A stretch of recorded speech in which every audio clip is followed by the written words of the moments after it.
Halo semuanya, kembali lagi bersama saya Johan di Juna Trading ID.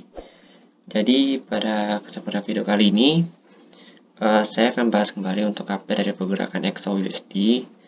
Ya, jadi untuk hari ini saya update khusus untuk XAUUSD aja. Dan pada updatean video kali ini, saya merombak untuk base-nya kembali. Karena pada video ini saya akan mengajarkan kalian bagaimana cara membuat mapping ya ataupun base yang berdasarkan dari supply dan demand area dan juga berdasarkan dari support dan resisten. Jadi memang baru kali ini saya membawakan analisa dengan tema yang membuat base pada saat saya merekam ya. Biasanya kan saya buat dulu base-nya, saya hitung dulu semuanya, baru saya rekam. Tapi kalau untuk kali ini saya ingin membuat hal yang berbeda ya, karena supaya niat saya dalam membuat channel ini bisa tersalurkan dengan lebih baik lagi, yaitu membantu kalian untuk menjadi seorang trader profesional dan juga mandiri yang tidak bergantung dengan trader-trader lainnya. Karena benefitnya banyak kalau misalkan kita menjadi seorang trader yang mandiri ya. Yang pertama, risk to reward ratio kita itu lebih terukur. Yang kedua, kita tahu apa yang kita mainkan, kita tahu apa yang kita tradingkan, dan kita tahu apa yang akan membahayakan uang kita di akun trading kita. Jadi kalau misalkan kita bergantung dengan trader lain, ya otomatis kita hanya seakan trading itu gambling. Padahal trading itu adalah bisnis. Jadi kalau kita mau sukses dalam trading, kita harus bisa mengetahui kira-kira jika buka posisi di sini, ya, risk to reward ratio-nya itu berapa. Lalu kira-kira kalau misalkan saya open di sini, saya menang berapa, kalau saya loss itu berapa. Jadi semuanya harus jelas terlebih dahulu sebelum kita membuka posisi. Sedangkan kalau misalkan kita ikut orang dalam memberikan sinyal ataupun scalping, ya terutama untuk trader pemula itu sangat tidak disarankan. Karena untuk trader pemula itu biasanya saya selalu mengajarkan dengan menggunakan time frame yang besar. Jadi dalam satu hari itu bisa 2 atau 3 kali buka aja, dan itu juga kita biasanya langsung tahan untuk swingnya karena kan kita menggunakan time frame yang besar. Oke, jadi pada video ini memang agak beda pembawaannya karena saya tidak akan menggambar base terlebih dahulu, jadi langsung aja kita ke materinya. Oke, yang pertama di sini kita buka dulu untuk base untuk chart harian ya, dimana kalau kita perhatikan chart harian si XAUUSD ini terjadi rejection ya. Kalian bisa lihat di sini rejectionnya itu ada di area 1877 ya. Kalau kita perhatikan kenapa dia terjadi rejection di daerah sini ya, di area sini nih, kenapa dia langsung turun tuh, kita bisa gambar, kita cari dulu di daerah sini nih, di high yang sebelumnya kita perhatikan, kita cari nah, kira-kira candle yang mana sih yang membuat si XAUUSD ini turun, lalu kira-kira ini tuh base yang mana sih dari candle yang ini. Oke. Nah, di sini saya sudah menemukan base-nya ya, atau penyebab dia turun ya, harga reject ke bawah. Itu kita pertama cari dulu ya yang order block ya. Ini kalau kita perhatikan ya, order blocknya itu ada di sini, yang candle hijau ini nih. Oke. Candle hijau ini di time frame daily ini ada order blocknya. Itu yang pertama kali kita lihat. Kita bikin kotak di sini. Kita bikin kotak di sini. Nah, kita perhatikan setiap candle yang ini nih menyentuh atau mendekati area yang dikotakin ini sama kita, oke, dia itu langsung turun ke bawah. Di sini kalian bisa lihat. Nah, kebetulan order block yang ini itu berada di area 1900 sampai dengan 1869 atau 1870. Yang dimana bahwa daerah ini juga adalah daerah yang terjadi rejection beberapa kali oleh si XAUUSD itu sendiri. Oke, di sini kita lihat nih, kita perhatikan. Nah, di sini kita dapat bahwa ini adalah supply areanya. Oke, kita bisa kasih tanda di sini supply area. Nah, di sini ada supply areanya. Jadi ini adalah proses ya saya dalam membuat video. Jadi ini adalah step by stepnya yang selalu saya lakukan dalam melakukan analisa trading dan membuat trading ataupun roadmap yang akan saya gunakan dalam video yang biasa saya buat ini. Ya, kita kasih dulu sini namanya supply area, lalu kita tulis ya, di sini kita tandain 18, kita ganti 1870 di sini ya. Oke, kita hapus nolnya, lalu di sini kita kasih 1900. Berarti menandakan bahwa area ini adalah area supply-nya ya, pada area 1870 sampai dengan 1970 sampai dengan 1900 adalah demand supply areanya si XAUUSD saat ini. Ya, kalau kita perhatikan. Lalu kalau kita ke candle bulanan ya, di sini kita lihat ya. Candle bulanan ini masih cenderung untuk downtrend. Oke. Itu dia masih downtrend untuk candle bulanannya. Jadi kalau kita tarik begini nih, nah kita perhatikan candle bulanan ini masih downtrend. Ini juga menjadi salah satu penyebab si XAUUSD ini turun. Dan sebenarnya downtrend ini juga sudah pernah saya bahas pada video-video sebelumnya pada bulan lalu. Ya, cuma akhir-akhir ini saya memang nggak bahas untuk candle bulanan karena durasinya itu akan panjang sekali. Jadi saya hanya sekilas saja untuk candle bulanan ini. Lalu kalau kita perhatikan di candle yang mingguan atau weekly candle-nya, nah ini kebetulan minggu kemarin itu saya ada bahas untuk weekly candle ya.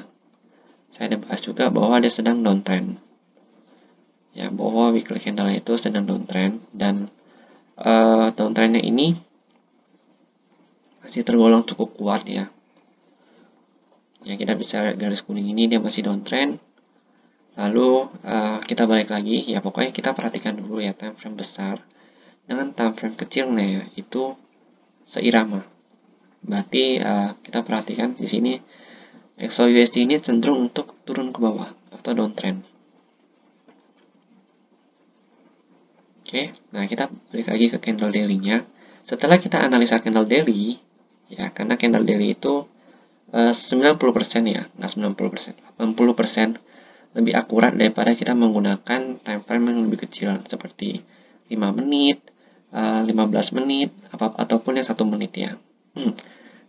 Maksimal ya, maksimal kalau kita mau swing itu maksimal banget kita menggunakan time frame 30 menit. Ya, di sini saya akan bahas dulu untuk yang candle daily-nya. Ya, pokoknya di sini kita lihat di sini ada candle daily. Lalu kita cari lagi nih. Kira-kira kalau misalkan dia turun ya dari supply area ke demand areanya itu daerah mana? Oke, kita cari dulu untuk area demand yang masih fresh. Yang ini ya. Kalau menurut saya yang ini udah nggak fresh. Ya, jadi demand area ini tuh udah nggak fresh. Kenapa? Yang ini ya, ini tuh udah disentuh sama dia. Oke, ini udah disentuh. Jadi ini nggak fresh. Saya nggak akan pakai area demand ini untuk melakukan entry posisi. Lalu kita cek lagi nih. Oh nih, kita temu nih area demand yang masih fresh di daerah sini. Untuk candle daily-nya. Kita nemu di area 1760 ya, 1760. Ini area demand yang masih fresh. Kita tandain. Ini kita hapus dulu. Oke. Lalu paling tingginya itu ada di 1788. Oke, jadi ini ya. Untuk area demand yang masih fresh. Kita tandain, kita kasih nama sini demand area. Oke. Berarti ini adalah supply area yang masih fresh. Yang ini juga area demand yang masih fresh. Karena supply area ini masih fresh ya. Makanya ketika harga berada di daerah sini, dia itu cenderung untuk balik ke bawah. Oke. Dia cenderung untuk balik ke bawah karena si demand si supply area ini masih fresh. Lalu next targetnya kemana? Next target dia itu ya kalau kita perhatikan dari candle daily-nya Next target dia itu ke bawah sini. Di area ini kok ada 1900 ya, sebentar. 1760.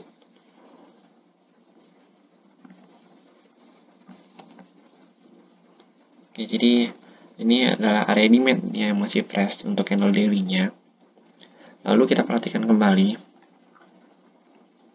Nah, setelah kita menemukan area supply dan demand di candle daily, kita masuk ke 4 jam.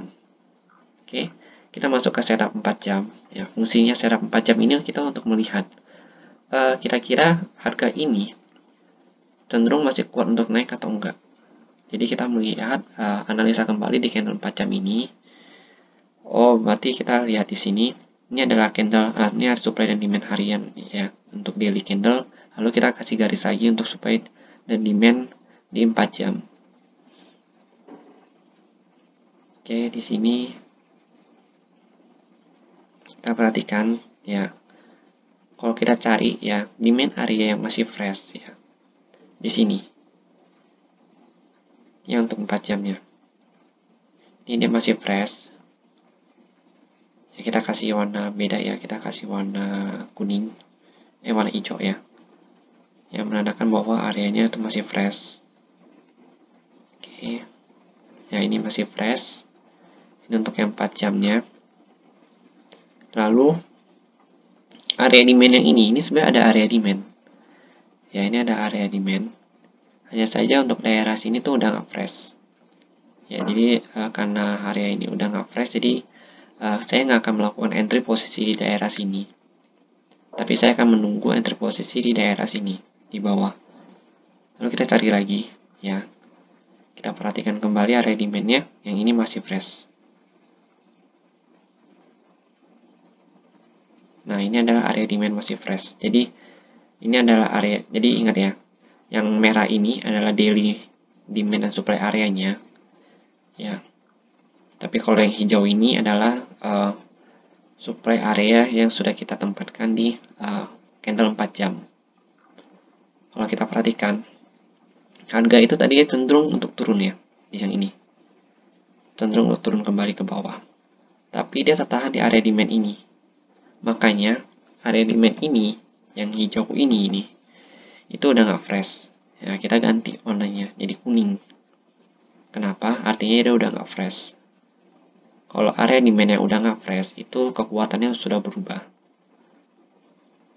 Walaupun dia masih berusaha untuk memantulkan harga ya, tapi pantulan harga yang dihasilkan itu udah nggak akan terlalu tinggi lagi.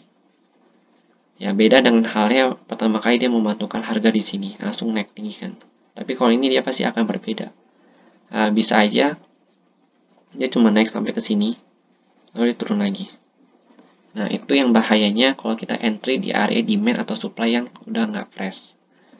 Kalau kita perhatikan dari penurunan di candle 4 jam ini, ya, kita lihat di sini dia ada buat trend line. Oke, di sini dia ada buat trend line. Dan trend line-nya ini di break sama dia, sama satu candle Marubozu ini. Kalau candle yang pertama ini namanya candle rejection, yang menandakan bahwa harga si gold ini sudah berada di area supply daily-nya dia. Oke, ini supply daily-nya dia. Lalu, candle yang merah ini menandakan bahwa seller ini berkuasa karena target price si gold ini ada di sini, di supply daily-nya dia. Jadinya si momentum candle-nya nge-break dari si trend line-nya. Ini emang dia membentuk harga ke sini. Hanya saja nggak akan kuat lagi ya, nggak akan sekuat yang ini untuk mantulin harga, dan kemungkinan besar dia itu akan naik tapi naiknya ke sini, dia akan naik ke sini ke area 1860 ya.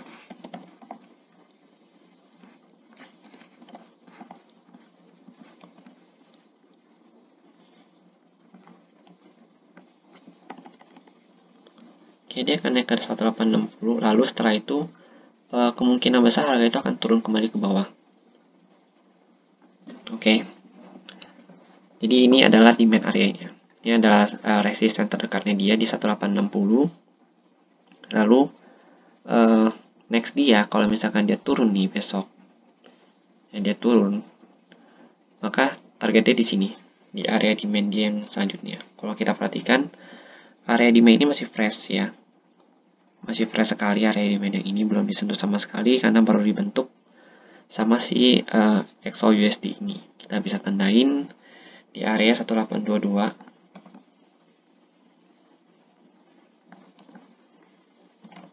sampai dengan 1827.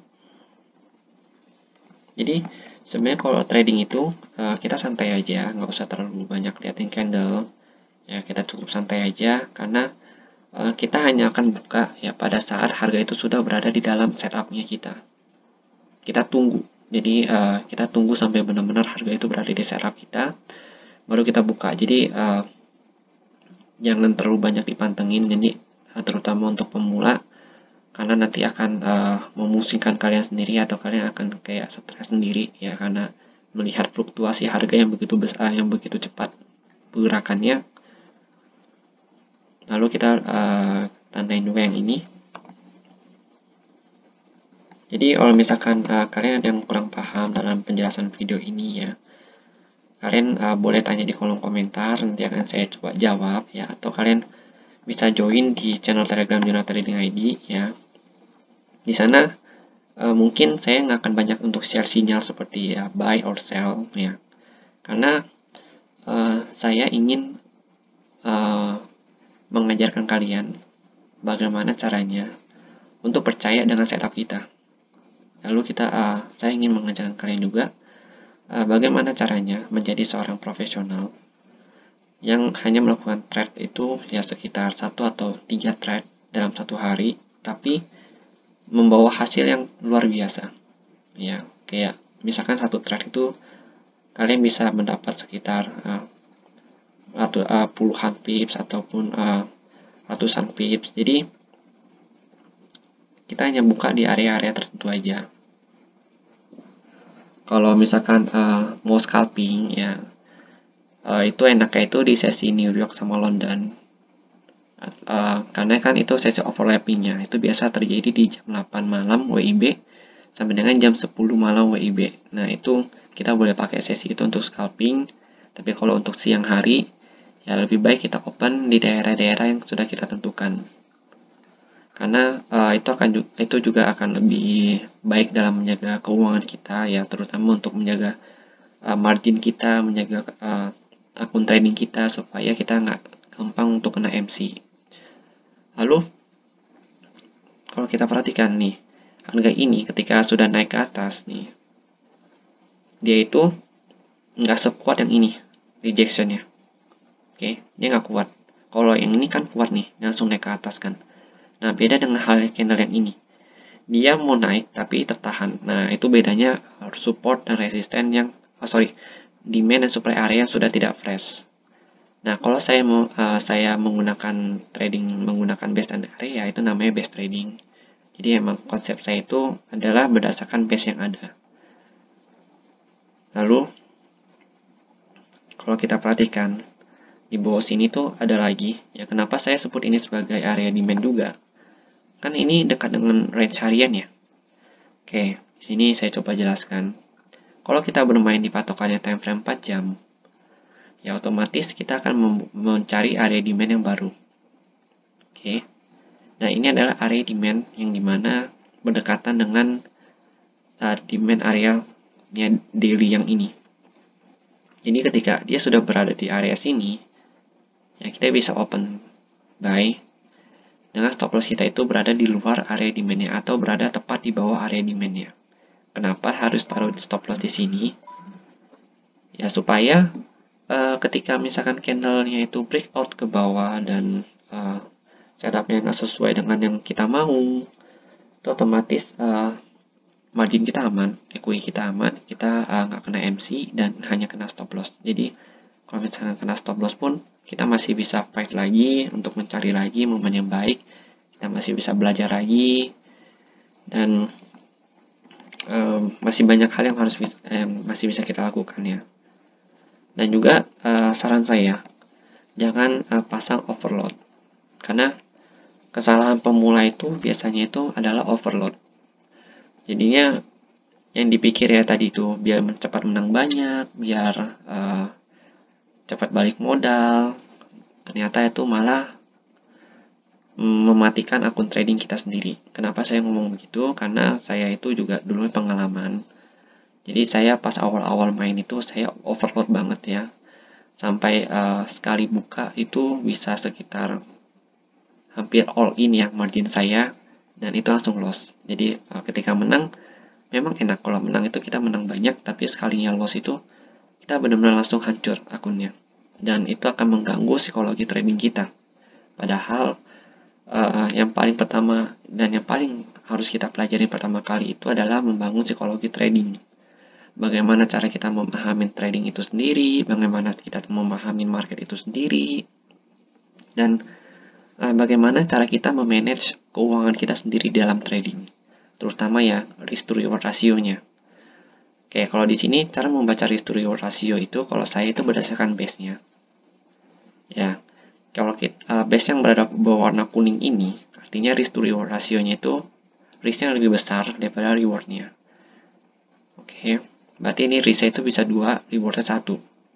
Karena ini base-nya udah nggak itu ya, udah nggak fresh lagi kalau kita buy di sini.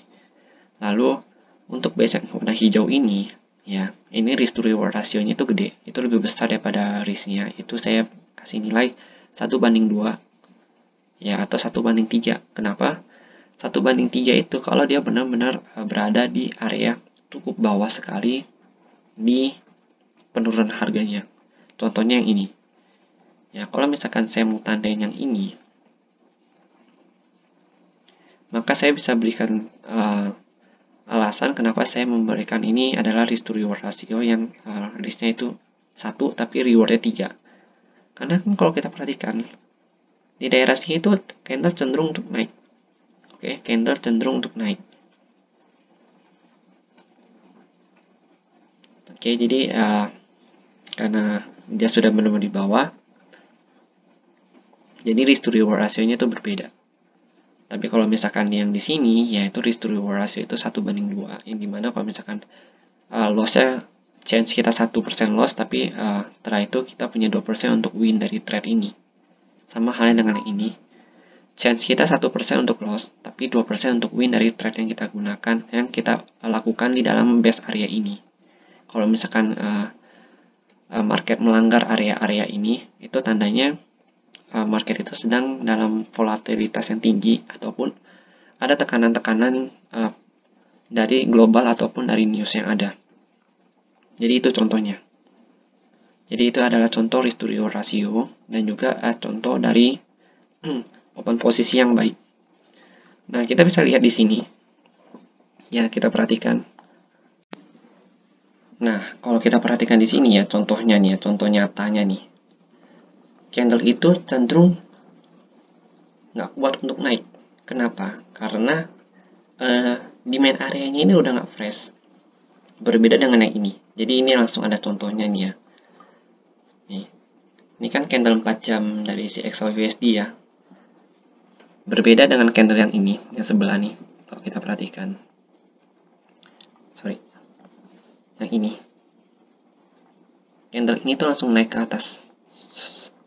Tapi kalau yang ini, ketika dia mengenai area demand-nya, dia nggak langsung naik, tapi tertahan. Nah, itu tandanya demand areanya udah nggak fresh. Dan kalau kita buka posisi di sini, ya harga itu cenderung ke bawah, bukan naik ke atas. Jadi mungkin harga bisa naik ke atas, hanya saja pergerakannya akan berbeda. Jadi di sini risk-nya 2, reward-nya 1, dan saya nggak akan mengambil posisi di sini. Tapi saya akan tunggu, ya saya akan benar-benar tunggu dia, tunggu di sini. Kalau kita menggunakan time frame 4 jam ya, saya akan tunggu di sini, ataupun saya akan menunggu di area garis EMA50. Nih, ini area EMA50 saya. Ya, area EMA50 itu berada di area 1842 ya, 1842. Dan kalau menurut saya di sini ada rejection di area EMA50, saya akan melakukan entry dan akan melakukan short buy di sini ya. Karena dia, kenapa short buy? Karena dia berada di luar base area saya. Jadi kalau misalkan dia udah mantul ke sini, ke area, kan kalau ditembus kan berarti jadi area supply ya. Jadi supply areanya. Berarti kalau misalkan dia di sini, dia mantul, saya akan close. Apapun yang terjadi pasti saya close. Dan biasanya itu candle cenderung untuk turun ke bawah kembali. Itu jadi ada beberapa teknik entry. Kalian bisa entry di main area atau supply areanya, atau kalian bisa entry dengan menggunakan exponential moving average ya. Di sini saya menggunakan exponential moving average 50 ya, 50 yang warna orange ini. Lalu yang warna merah ini adalah exponential moving average 20. Dan saya sudah menggunakan setup ini bertahun-tahun karena saya juga selama ini mencari setup yang cocok ya. Ketika saya sudah menggunakan setup yang cocok, puji Tuhan saya sudah profit lumayan konsisten dengan setup ini. Jadi saya ingin mengajarkan kalian, dan setup ini juga adalah setup yang basic sekali yang harus kalian ketahui untuk kalian yang baru terjun ke dunia trading.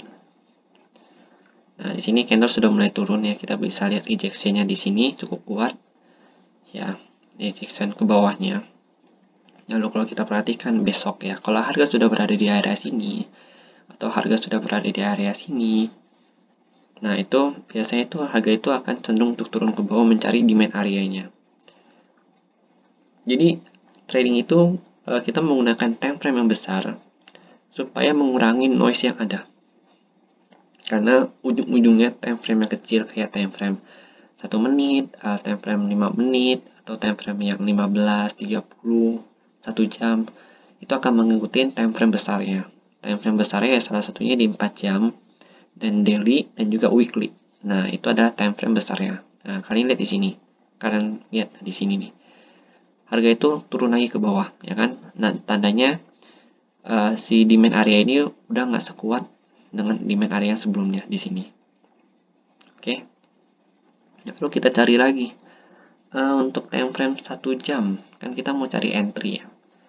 Cari entry point itu paling aman tuh ya, paling aman itu jika kalian analisa di time frame 4 jam, maka paling aman ya itu cari entry point di 1 jam. Karena 4 jam ini mendekatin candle 1 jam. Tapi kalau misalkan kalian analisanya mau lebih cepat, atau kalian entry posisinya mau lebih cepat atau lebih short ya, kalian bisa menggunakan 30 menit. Tapi kalian harus analisa ulang di time frame 1 jam. Karena pergerakan atau struktur candle di 1 jam dan juga 4 jam itu sudah agak berbeda. Jadi kita harus perhatikan kembali mapping untuk yang 30 menit. Jadi kalau waktu itu kan saya pernah membuat mapping yang menggunakan entry point 30 menit ya. Nah, itu saya menggunakan analisa di time frame 1 jam. Tapi kalau misalkan saat ini saya menggunakan time frame entry point di 1 jam, saya menggunakan analisa di 4 jam. Karena itu akan lebih akurat. Oke, di sini kita perhatikan. Di sini nggak ada titik entry yang cukup bagus untuk kita. Jadi saya nggak akan entry di daerah-daerah sini, tapi tetap saya akan menunggu di daerah sini untuk melakukan entry. Jadi ketika harga sudah berada di sini, di area 1822 sampai dengan 1827, ya, kita bisa melakukan entry buy dengan stop loss kita itu di area 1822. Jadi lewat itu kita harus cut loss atau kita harus berpasrah sama market. Ya. Kalau kita entry di sini, ya, kalau kita entry di sini, take profit pertama kita itu bisa di sini. Di 1832.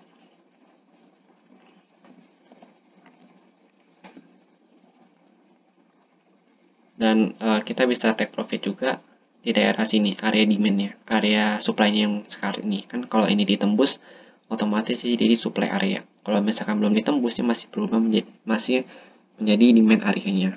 Ini take profit kedua bisa di sini. Oke, jadi kalau misalkan kalian udah melewatin area TP1 dan harga masih terus naik, kita bisa set BE aja di daerah sini ya. Jadi kalau BE itu adalah break even point, yang dimana kita menggeser stop loss kita ke atas ya. Kalau kita buy itu kita menggeser stop loss kita dari bawah ke atas. Ini bisa kita entry di sini. Ya, misalkan kita entry di sini, kan otomatis stop loss kita di bawah sini kan. Kita geser dia ke atas sini, supaya pada saat nanti harga turun kembali ke bawah, kita nggak rugi, melainkan profit kita aman. Itu loh. Oke, jadi itu beberapa cara yang biasa saya lakukan. Dan kalau dia nembus ini, ya kalau dia nembus yang area ini, area demand yang ini, maka kita bisa melihat kembali beberapa celah di sini. Kalau kita perhatikan, ada demand area juga di sini ya. Di sini ada demand area. Kita bisa gambar demand areanya di daerah sini. Oke. Oke, kenapa saya kasih warna kuning? Karena demand area ini udah nggak fresh sebenarnya. Kita bisa perhatikan ya. Ini udah dites 2 kali. Yang menandakan bahwa demand areanya ini udah nggak fresh. Ini 1, 2. Jadi ini udah nggak fresh sama sekali. Jadi ini ada demand areanya yang kedua di time frame 1 jam. Di 8.12. Saya nggak tahu bahwa si gold ini akan turun ke berapa. Tapi kalau misalkan dia turun ya, maka strategi kita atau skenario kita tuh yang ini akan terpakai nantinya. Tapi kalau misalkan gold masih lanjut naik, maka saya harap video ini bisa jadi kalian jadikan edukasi ataupun pembelajaran buat kalian semua ya, cara membuat mapping, cara menganalisa pasar, cara memberikan entry point yang baik dan juga stop loss yang baik itu di mana. Jadi saya berusaha membuat video ini multifungsi, nggak cuma untuk melihat pasar ke depannya atau bagaimana, tapi untuk kita belajar juga bahwa ini loh cara trading yang baik, ini loh cara entry posisi yang baik, cara membuat roadmap yang baik dan lain sebagainya. Jadi kalian bisa pakai video ini secara umum. Jadi video ini emang saya buat cukup banyak tujuannya. Yang utama adalah untuk mengedukasi kalian semua, ya terutama trader-trader pemula yang baru terjun di dunia trading. Oke. Lalu kalau misalkan dia naik lagi gimana bang? Kalau misalkan dia naik lagi, ya kalau misalkan dia naik lagi, kita perhatikan di sini. Kita cari lagi entry point-nya di 4 jam. Oke, kita cari di 4 jam. Kalau misalkan ini dia naik, oke, kita cari di 4 jam sini. Kita perhatikan, kira-kira di 4 jam ini ada nggak target price dia? Oke, kita nggak nemu target price dia di sini, di dalam base, melainkan di atas base ini target price dia untuk yang 4 jam. Ya, yang 4 jam ini target price itu ada di 1900. Tapi saat ini kan kalau kita perhatikan di candle daily, ya di candle bulanan dan candle mingguan, itu sangat mustahil ya untuk bisa ke sana karena sini ada downtrend atau trend lainnya. Terutama untuk di monthly-nya atau di bulanannya. Dia bisa naik ke atas, hanya saja dia butuh berita-berita yang cukup membuat dia untuk naik ke atas. Jadi dia butuh sentimen globalnya lagi. Selama nggak ada sentimen global, saya rasa agak susah untuk dia naik ke atas 1900 ini. Oke, kita lihat di sini nggak ada. Nanti kita cari lagi di time frame yang lebih kecil. Ya, biasanya itu ada hidden base ya. Yaitu hidden base itu adalah teknik menganalisa dengan menggunakan multi time frame analysis. Oke, kita lanjut di sini kita cari di time frame 1 jam ya. Ya, kalau di 1 jam ini kita menemukan nih, ini yang namanya hidden base. Ya, hidden base inilah yang akan kita gunakan.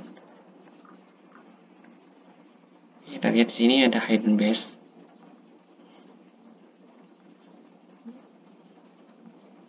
Nah, kita perhatikan dulu ya. Base ini udah kesentuh apa belum? Oke, base-nya masih fresh dan belum kesentuh sama sekali nih. Walaupun dia sempat naik nih ke atas ya. Tapi dia masih belum nyentuh ke sini, ke base-nya. Oke, berarti dia itu masih fresh. Dia masih fresh, jadi kita bisa tarik ke sini dulu. Ya, kita jadikan patokan kita untuk kita trading. Nah, yang tadi juga masih belum nyentuh untuk base-nya. Jadi kita bisa tarik di sini. Oke, kita ganti, kita kasih tulisan lagi di sini 50. Lalu yang ini adalah 1884 ya, 40. Oke. Jadi ini adalah demand area atau supply area di time frame 1 jam media ya, terdekat ya kalau dia naik. Jadi selama dia masih di daerah sini ya, kita bisa fokus untuk sell. Karena ini adalah supply area dia. Terutama patokan kita itu kalau misalnya kita menggunakan time frame 4 jam and daily ya, kita bisa menggunakan supply area atau demand area yang berwarna merah ini. Yang range harganya itu sangat jauh, yaitu di 1870 sampai dengan 1900. Lalu kalau yang ini yang 1 jamnya itu adalah patokan kita untuk melakukan take action ya. Ketika harga balik ke atas, kita bisa take action di daerah sini, di daerah 1878.50 sampai dengan 1884.40. Kita bisa open sell di daerah sini dengan stop loss kita itu dan di area 1884.40. Jadi di atas ini stop loss kita. Jangan pernah toleransi terhadap stop loss. Jadi stop loss itu sangat penting. Stop loss itu bagaikan teman kita pada saat kita trading. Jadi kalau misalkan market ada apa-apa, modal kita aman. Yang paling banter itu adalah habis profit kita aja. Tapi nggak apa-apa, kalau profit kita habis, kita masih bisa cari lagi dari nol. Kita bangun lagi pelan-pelan dan kita asah lagi kemampuan kita koreksi diri kita. Lalu kita belajar lagi apa yang salah sih, kita buat catatan dan sebagainya. Oke. Jadi segini dulu ya, saya rasa video ini sudah cukup panjang untuk hari ini. Ya sudah 30 menitan. Dan oh iya, ini nih kalau kalian perhatikan ya. Nah, candlenya ini sudah berubah menjadi warna merah. Ya artinya candle ini tuh sebenarnya mau turun di dalam base ini. Base ini sebenarnya udah nggak bisa nahan harga ini lagi. Jadinya harganya ini mau turun. Oke. Jadi gitulah cara membuat roadmap ataupun mapping ketika kita menggunakan time frame yang besar. Karena time frame besar ini adalah time frame yang paling aman untuk kita gunakan, terutama untuk kita yang baru terjun ke dunia trading. Oke, semuanya. Jika memang dalam analisa saya atau dalam video saya ada yang salah, saya minta maaf dan mungkin kalian bisa bantu saya untuk koreksi kesalahannya. Nanti next video akan saya perbaikin kembali. Dan jika kalian merasa video ini berguna untuk teman atau keluarga kalian yang sedang melakukan aktivitas trading dan membutuhkan analisa trading yang lainnya, kalian bisa share video ini kepada mereka. Dan jangan lupa untuk di like dan juga subscribe channel YouTube Juna Trading ID ya, supaya saya bisa lebih semangat lagi dalam membuat video seperti ini ke depannya. Terima kasih dan sampai jumpa pada video berikutnya.